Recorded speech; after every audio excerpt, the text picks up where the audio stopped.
Chapter 19.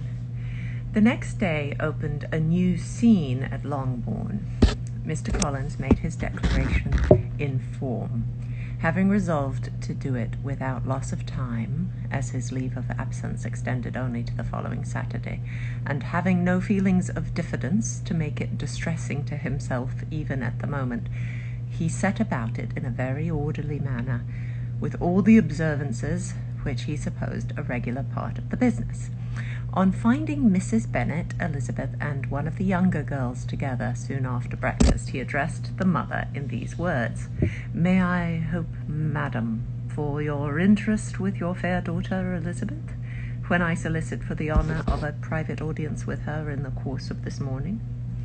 Before Elizabeth had time for anything but a blush of surprise, Mrs. Bennet answered instantly, "Oh, dear, yes, certainly. I am sure Lizzie will be very happy. I am sure she can have no objection. Come, Kitty, I want you upstairs." And gathering her work together, she was hastening away, when Elizabeth called out, "Dear madam, do not go. I beg you will not go." Violet's on the case. Mr. Collins must excuse me. He can have nothing to say to me that anybody need not hear.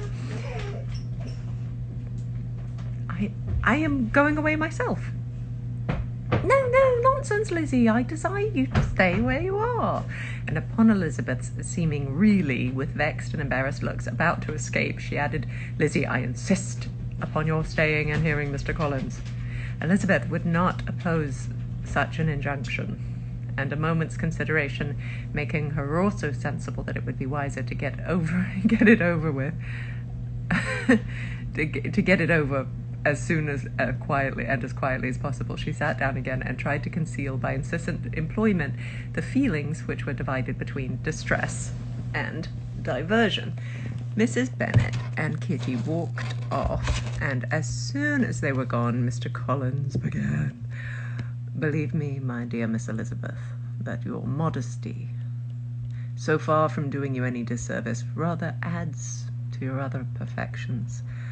You would have been less amiable in my eyes had there not been this little unwillingness. But allow me to assure you that I have your respected mother's permission for this address. You can hardly doubt the purport of my discourse, however your natural delicacy may lead you to dissemble. My attentions have been too marked to be mistaken. Almost as soon as I entered the house, I singled you out as the companion of my future life. But before I am run away with by my feelings on this subject, perhaps it would be advisable for me to state my reasons for marrying, and moreover, for coming into Hertfordshire with the design of selecting a wife, as I certainly did." The idea of Mr. Collins, with all his solemn composure, being run away with by his feelings, made Elizabeth so near laughing that she could not use the short pause he allowed in any attempt to stop him further, and he continued: "My reasons for marrying are, first, that I think it a right thing for every clergyman in easy circumstances, like myself, to set the example of matrimony in his parish. Secondly, that I am convinced that it will add very greatly to my happiness. And thirdly, which perhaps I ought to have mentioned earlier, that it is the particular advice and recommendation of the very noble lady whom I have the honour of calling patroness. Twice has she condescended to give me her opinion, unasked too, on this subject, and it was but the very Saturday night before I left Hunsford, between our pools at quadrille, while Mrs. Jenkinson was arranging Miss de Bourgh's footstool, that she said, 'Mr. Collins, you must marry. A clergyman like you must marry. Choose properly, choose a gentlewoman for my sake, and for your own. Let her be an active, useful sort of person, not brought up high, but able to make a small income go a good way. This is my advice. Find such a woman as soon as you can, bring her to Hunsford, and I will visit her. Allow me, by my way, to observe, my fair cousin, that I do not reckon the notice and kindness of Lady Catherine de Bourgh as among the least of the advantages in my power to offer. You will find her manners beyond anything I can describe, and your wit and vivacity, I think, must be acceptable to her, especially when tempered with the silence and respect which her rank will inevitably excite. Thus much for my general intention in favour of matrimony. It remains to be told why my views were directed towards Longbourn instead of my own neighbourhood, where I can assure you there are many amiable young women. But the fact is that being, as I am, to inherit this estate upon the death of your honoured father, who, however, may live many years longer, I could not satisfy myself without resolving to choose a wife from among his daughters, that the loss to them might be as little as possible when the melancholy event takes place, which, however, as I have already said, may not be for several years. This has been my motive, my fair cousin, and I flatter myself it will not sink me in your esteem. And now, nothing remains for me but to assure you in the most animated language of the violence of my affection. To fortune I am perfectly indifferent, and shall make no demand of that nature on your father, since I am well aware that it could not be complied with, and that £1,000 in the 4%, which will not be yours till after your mother's decease, is all that you may ever be entitled to. On that head, therefore, I shall be uniformly silent. And you may assure yourself that no ungenerous reproach shall ever pass my lips. Violet doesn't believe him. When we are married. It was absolutely necessary to interrupt him now. "You are too hasty, sir," she cried. "You forget that I have made no answer. Let me do it without further loss of time. Accept my thanks for the compliment you are paying me. I am very sensible of the honour of your proposals, but it is impossible for me to do otherwise than to decline them.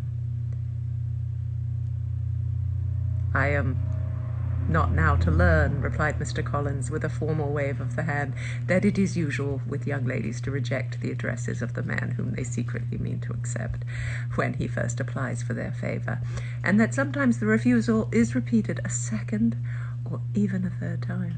I am therefore by no means discouraged by what you have just said, and shall hope to lead you to the altar ere long." "Upon my word, sir," cried Elizabeth, "your hope is a rather extraordinary one after my declaration. I do assure you that I am not one of those young ladies, if such young ladies there are, who are so daring as to risk their happiness on the chance of being asked a second time. I am perfectly serious in my refusal. You could not make me happy, and I'm convinced that I am the last woman in the world who could make you so. Nay, were your friend Lady Catherine to know me, I am persuaded she would find me in every respect ill qualified for the situation." "Were it certain that Lady Catherine would think so," said Mr. Collins very gravely, "but I cannot imagine that her ladyship would at all disapprove of you. And you may be certain, when I have the honour of seeing her again, I shall speak in the very highest terms of your modesty, economy, and other amiable qualities. Indeed, Mr. Collins, all praise of me will be unnecessary. You must give me leave to judge for myself, and pay me the compliment of believing what I say. I wish you very happy and very rich, and by refusing your hand, do all in my power to prevent your being otherwise. In making me the offer, you must have satisfied the delicacy of your feelings with regard to my family, and may take possession of Longbourn estate whenever it falls, without any self-reproach. This matter may be considered, therefore, as finally settled." And rising as she thus spoke, she would have quitted the room had Mr. Collins not thus addressed her. "When I do myself the honour of speaking to you next on the subject, I shall hope to receive a more favourable answer than you have now given me, though I am far from accusing you of cruelty at present, because I know it to be the established custom of your sex to reject a man on the first application, and perhaps you have even now said as much to encourage my suit as would be consistent with the true delicacy of the female character." God, he's He's awful, isn't he? Really, Mr. Collins, cried Elizabeth with some warmth, you puzzle me exceedingly. If what I have hitherto said can appear to you in the form of encouragement, I know not how to express my refusal in such a way as to convince you of its being one. You must give me leave to flatter myself, my dear cousin, that your refusal of my addresses is merely words of course. My reasons for believing it are briefly, let's hope, thus, it does not appear to me that my hand is unworthy your acceptance, or that the establishment I can offer would be any other than highly desirable. My situation in life, my connections with the family of de Bourgh, and my relationship to your own are circumstances highly in my favour. Whoops, I think, is everything falling? I have everything rigged up here with books. The books are the building blocks of lots.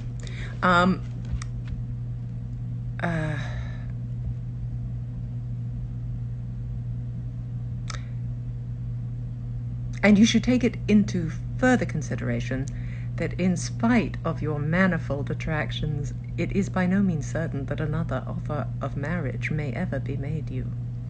Your portion is unhappily so small that it will in all likelihood undo the effects of your loveliness and amiable qualifications. As I must therefore conclude that you are not serious in your rejection of me, I shall choose to attribute it to your wish of increasing my love by suspense, according to the usual practice of elegant females.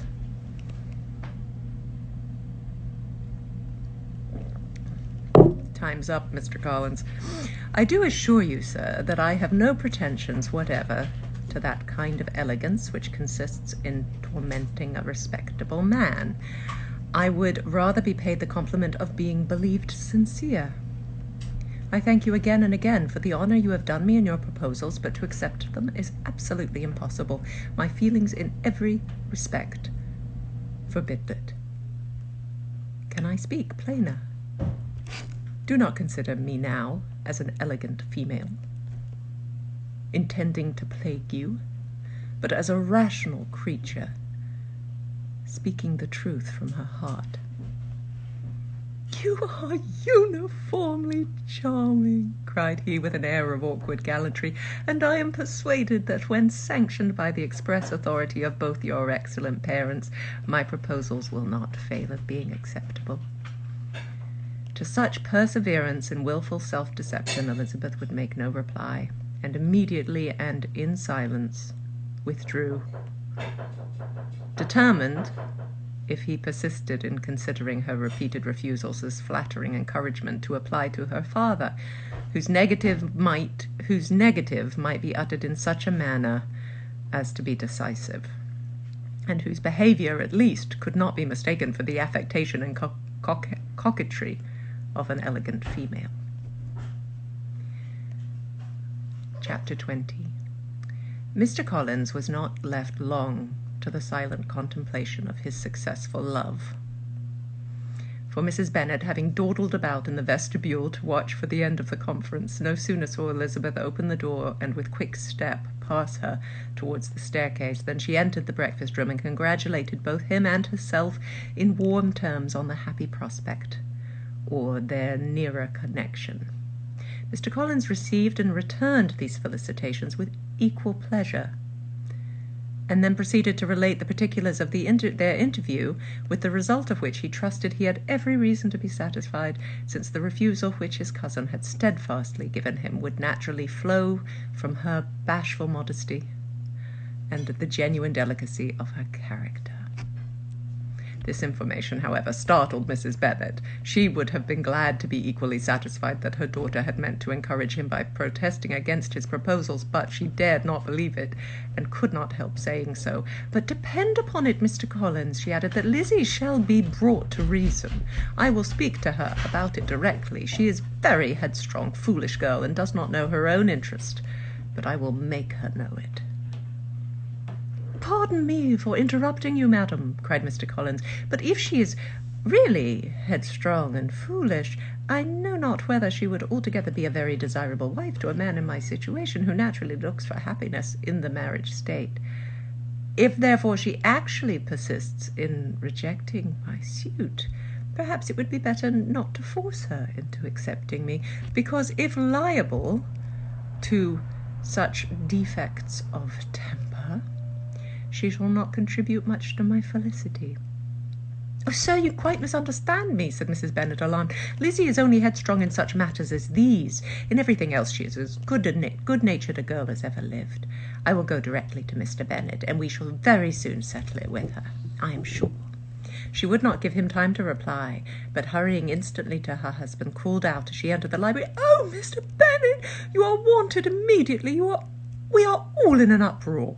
You must come and make Lizzie marry Mr. Collins, for she vows she will not have him, and if you do not make haste, he will change his mind and not have her." Mr. Bennet raised his eyes from his book as she entered, and fixed them on her face with a calm unconcern which was not in the least altered by her communication. "I have not the pleasure of understanding you," said he, when she had finished her speech. "Of what are you talking?" "Of Mr. Collins and Lizzie. Lizzie declares she will not have Mr. Collins, and Mr. Collins begins to say that he will not have Lizzie." "And what am I to do on the occasion? It seems a hopeless business." "Speak to Lizzie about it yourself. Tell her that you insist upon her marrying him." Whoa! Sorry.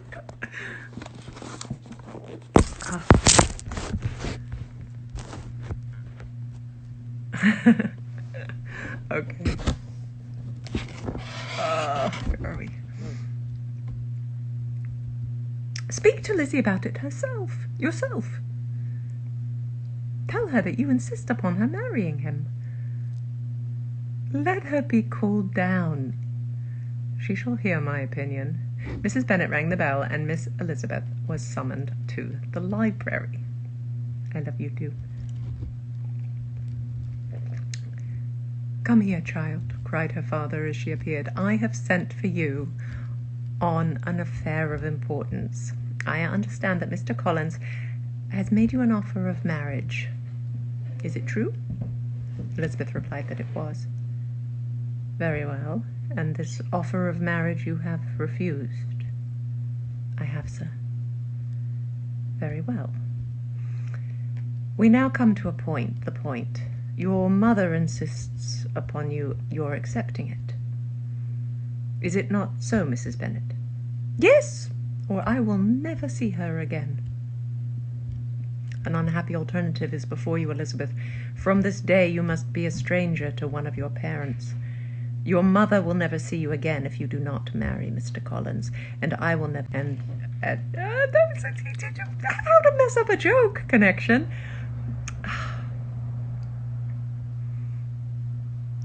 You would make Jane Austen very cross. So yes, I lost connection. I don't know if you guys did. Let's see. Your mother will never see you again if you do not marry Mr. Collins, and I will never see you again if you do. Elizabeth could not but smile at such a conclusion of such a beginning, but Mrs. Bennet, who had persuaded herself that her husband regarded the affair as she wished, was excessively disappointed. "What do you mean, Mr. Bennet, in talking this way? You promised me to insist upon her marrying him." "My dear," replied her husband, "I have two small favours to request. First, that you will allow me the free use of my understanding on the present occasion, and secondly, of my room. I shall be glad to have the library to myself as soon as may be." Right.